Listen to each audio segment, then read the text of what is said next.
Hi guys, good afternoon. This is Ashley and welcome back to my another video.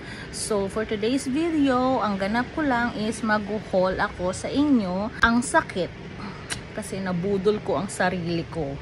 Without further ado, ito na yon. Yan, ayan. Kita nyo naman, Poya. On the other side, it's Poya Beauty. Kailangan natin ng pampa-beauty. Ayun ang nagpabudol sa akin. Actually, matagal ko naman na itong plano.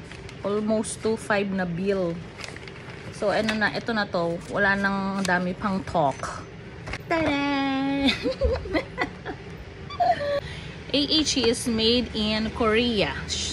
South Korea. Yon, dun siya gawa. So, as you can see, guys, hindi ko na nagugustuhan ng aking face. Oh my God! Sign of age. Also bought this Cetaphil cleanser. One take one.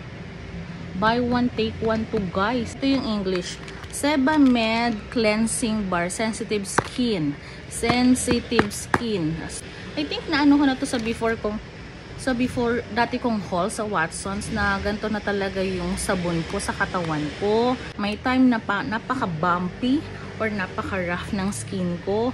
May time naman na okay siya. So, ito na lang din ang go-to na cleansing bar ko, Sebamed. So, mag-unboxing na rin tayo. Nakaselyo pa. Nakaselyo pa siya. Ayan o. May mga pag-ganon-ganon pa sila. QR code. Ayan. Ganda mo, girl. Ayan. Ten. May pag-ganon.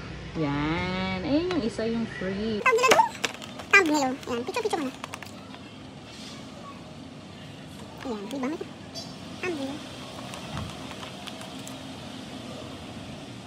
Diba? AHC Hyaluronic Dewy Radiance Toner. And this one is the AHC Dewy Radiance Emulsion. I don't know what is emulsion. Isa-search ko pa ulit yung mamaya. Hindi ko masyado na-search yun. Nadaanan ko search sa Google. And this one is AHC Dewy Radiance Serum. And this will be the free gift, the cleansing foam. So, ayan po siya yung actual na sizes. 1 month later, babalikan ko kayo para sa update or ano nang update nito na nagawa sa skin ko, sa mukha ko. Dahil ayan. So, yun lang naman, guys. Thank you for watching. Bye! Stay safe and healthy!